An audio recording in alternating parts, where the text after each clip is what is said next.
मन की शोक मोह, ये थे इसका स्वरूप। सप्तक संसार वृक्ष का ही एक सूक्ष्म रूप,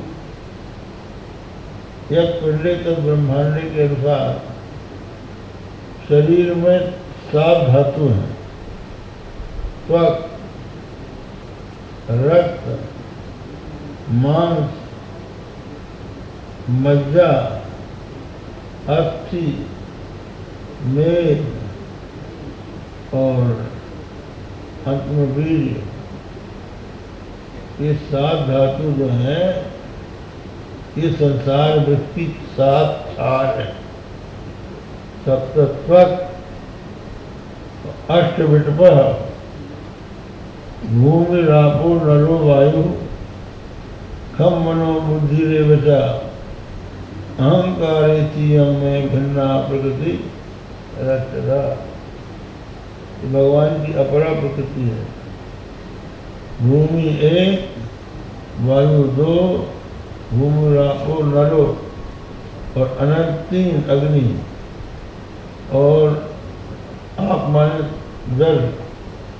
भूमि 1, जल 2, अनंत 3 और वायु 4, आकाश 5, मन 6, बुद्धि 7 और अहंकार 8। भूमिरापो नरो वायु, खम मनो बुद्धि रेवचा, अहंकारे तीयम में भिन्ना प्रकृति रष्टधा। 8 इसकी बिटप, अष्ट बिटपा। बिटप माने जो बड़ी बड़ी ऊपर शाखाएं होती हैं, वो 8।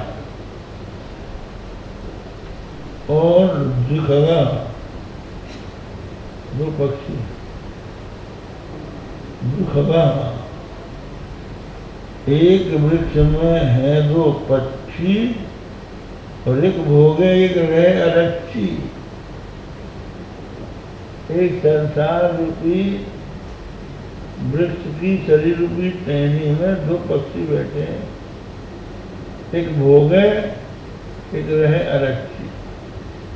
भोगने वाला जीव और देखने वाला ईश्वर, ये 2 हैं।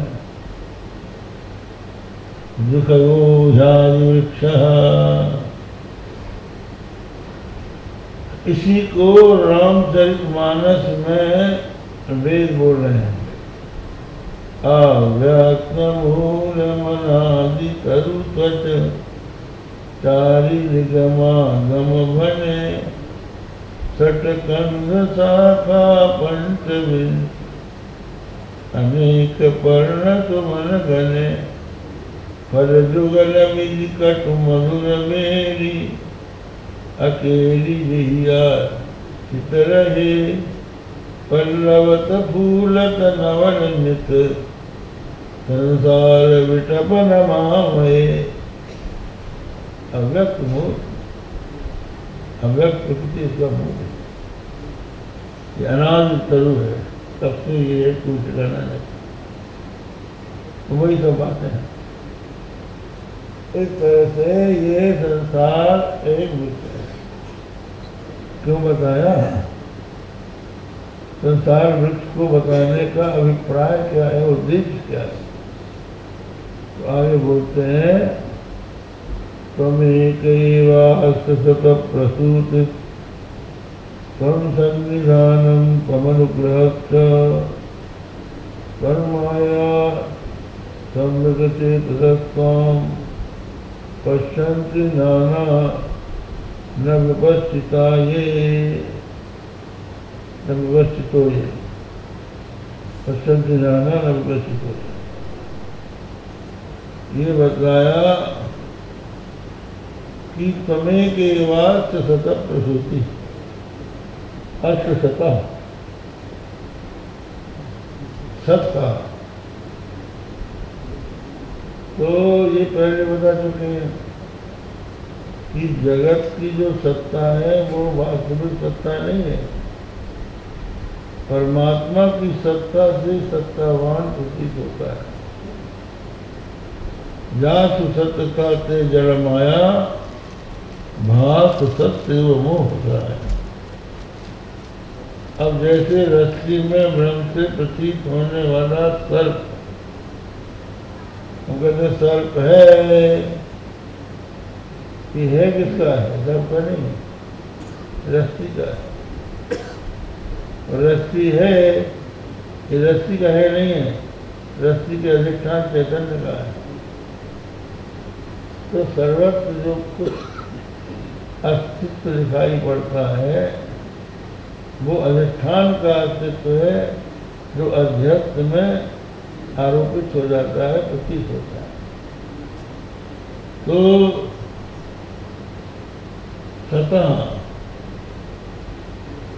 सतः यहाँ पर सत्यों कहा, क्योंकि ये अनेकों स्थान में आया है सत और असत, साक्षात सतः परे। तो सत को कहते हैं कार्य और असत को कहते हैं कारण। तो ये जो प्रकृति है ये असत है, कारण है, और ये जो जगत है ये कार्य। या यदि हम ये माने कि प्रकृति अकेली कुछ नहीं कर सकती, ये परमात्मा के अधिष्ठातित्व में जगत की उत्पत्ति करती है। जैसा कि भगवान ने बताया, मम योनिर्महद् ब्रह्म तस्मिन् गर्भं दधाम्यहम् संभवतः सर्वभूतानां ततो भवति भारत। हे अर्जुन, ये जो प्रकृति है त्रिगुणात्मिका प्रकृति, ये महत् ब्रह्म है, इसका नाम, ये मेरी योनि है।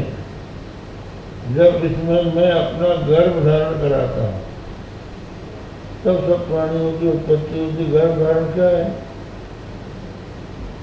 जो इस प्रकृति में चैतन्य की आभा, चैतन्य का आभास पड़ता है, तो ये जड़ होते हुए भी चैतन्यवत दिखाई पड़ने लगता है, अपने आप नहीं है इसमें। समझ लीजिए कि जैसे लोहे के गोले को आग में तपा दो, लाल कर दो, तो लोहे में जो जलाने की शक्ति है वो लोहे की नहीं है, आग की। तो आग के सन्निधान से एक जड़ लोहे में जलाने की शक्ति आ गई। इसी तरह से ब्रह्म के सन्निधान से जगत में कार्य करने की क्षमता आ गई। तो वो परमात्मा है इस जगत का कारण। तो उसको कार्य की अपेक्षा कहीं कहीं असत भी कहते हैं, और कहीं ये भी आता तथा मस्त सत जाए, तो असत से सत कैसे उत्पन्न होता है? तो असल में बात क्या है कि कारण में कार्य दिखता नहीं है, इसलिए असत के समान रहता है। आपके पास चना है, गेहूं है, वो आप देखते हैं उसमें अंकुरोत्पादनी शक्ति दिखती नहीं है। अंकुर उत्पन्न करने की शक्ति जब उसमें जल और धरती का संयोग होता है तब वो अंकुरित होता है, तब पता लगता है इसमें कोई शक्ति नहीं। तो वो अंकुर जो है, विद्वान तो ये कहते हैं कि जो अंकुर के अवयव हैं वो मुख्य हैं जो कार्य कारण में रहते हैं। नहीं तो बौद्धों का कहना तो है कि नानुपमृत संभवात, कारण का उपमर्दन के बिना कार्य उत्पन्न नहीं होता, लेकिन कारण वहाँ पर उसका संस्थान नहीं है, बीज का आकार नहीं है, अपितु उसके भीतर जो अंकुर के अवयव सूक्ष्म रूप से हैं वो है, तो उनका उपमर्दन नहीं होता, वो पहले से रहते हैं, लेकिन उस समय वो दिखाई नहीं पड़ते, इसलिए उनको कह सकते हैं कि असत नहीं था और उत्पन्न हो गया। लेकिन ऐसा नहीं हो सकता, अगर न होता तो उत्पन्न भी न होता। त्वमेकैवास्य सतः प्रसूति त्वं सन्निधानं त्वमनुग्रहश्च, और तुम में ही ये रहता है, तुम्हारी अनुग्रह से ये रहता है, और अंत में तुम में ही ये विलीन हो जाता है। उपनिषद में एक वाक्य आता है, तज्जलान शांतोपासी, तज्जलान, परमात्मा जो है तज्जलान है, जालान नहीं जलान, तज्जलान, तस्मात् जायते कि तज्जा, तस्मात् अनित तस्मिन् अनिति चेष्टते कि तदनम, और तस्मिन् लीयते कि तद्रम, तो तज्जम तद्रम तदनंचा तज्जलान, ये संसार उस परमात्मा से ही उत्पन्न हुआ है, उसमें ही रहता है और अंत में उसी में विलीन हो जाता है, इसलिए ये उससे भिन्न नहीं है। ये मुख्य बात है। परमात्मा जगत का कारण जो है, कारण दो प्रकार का होता है, एक होता है निमित्त कारण और दूसरा होता है निमित्त कारण। लेकिन जगत की उत्पत्ति जो होती है इसमें कारण जो नहीं है, एक ही है, वही एक परमात्मा अपने आप को संसार के रूप में दिखा देता है। अभिन्न निमित्तोपादान कारण है। उदाहरण के लिए जैसे मकड़ी अपने मुंह से जाला निकाल के उसका ताना बाना जैसे मिल लेती है, उसी तरह परमात्मा स्वयं ही जगत के रूप में अपने आप को बना देता है।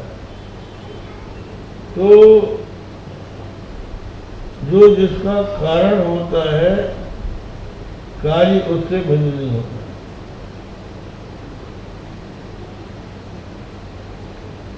सर्वेषां एव वस्तूनां भावार्थो भवति स्थितः, तस्यापि भगवान कृष्ण तद वस्तु रूपता।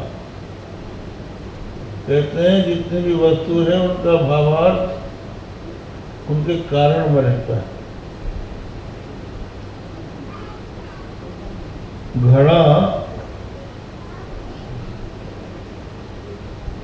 वस्तुतः घड़ा क्या है?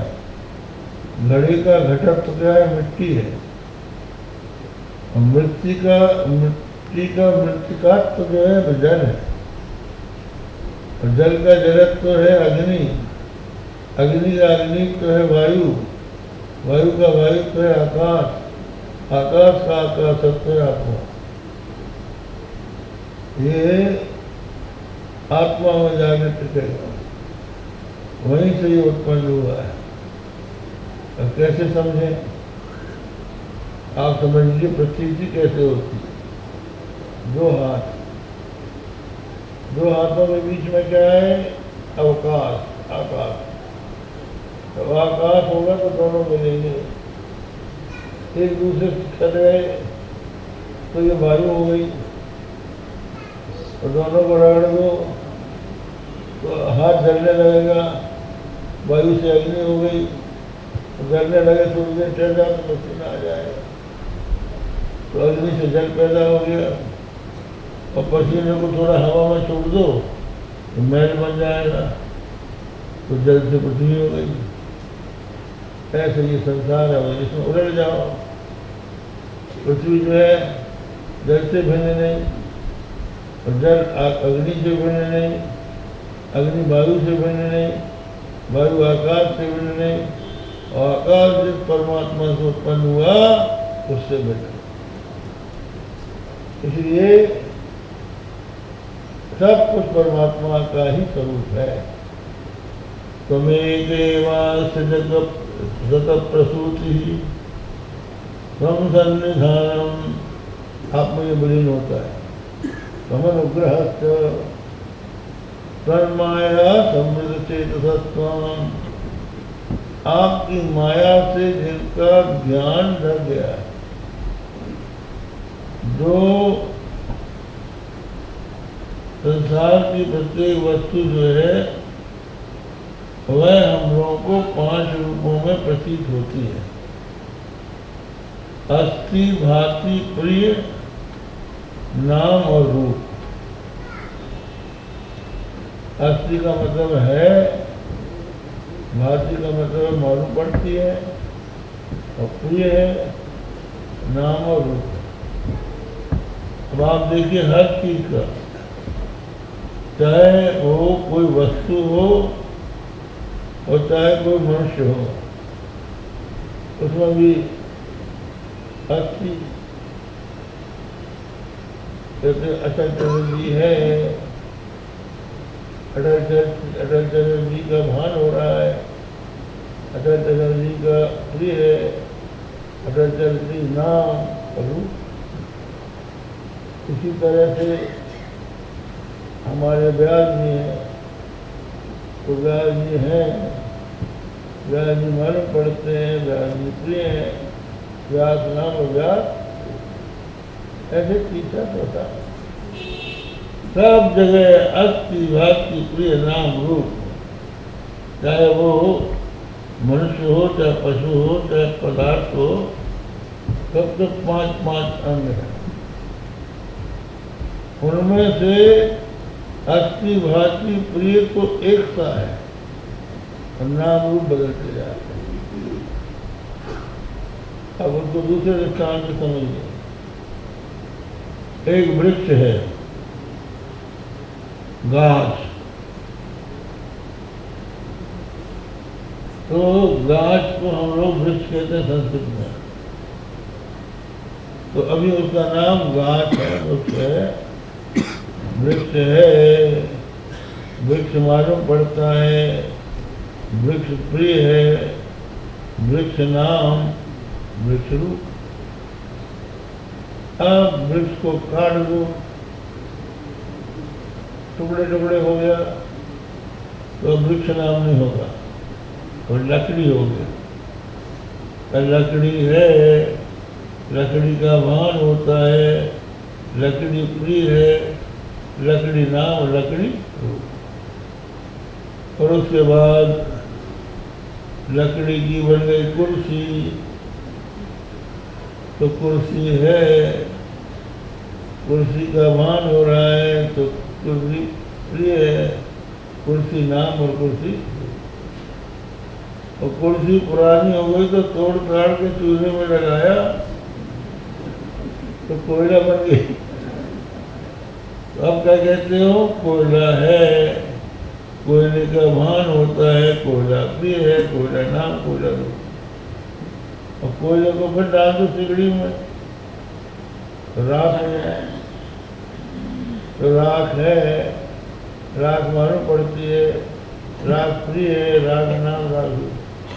तो वृक्ष नाम लकड़ी में नहीं है, लकड़ी नाम कुर्सी में नहीं है, कुर्सी नाम कोयले में नहीं है, कोयला नाम राख में नहीं है।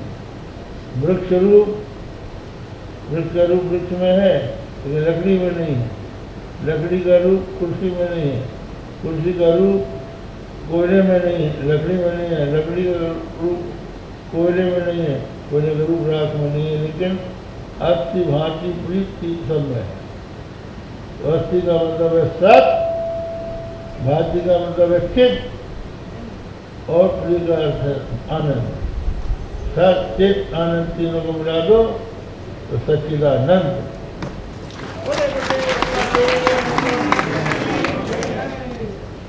तो सच्चिदानंद जो है सर्वत्र है, वो सब कुछ है, लेकिन जिनको अभी जिनकी आंख नहीं खुली है, आपकी माया से जिनका ज्ञान ढक गया है, वो नाना देखते हैं,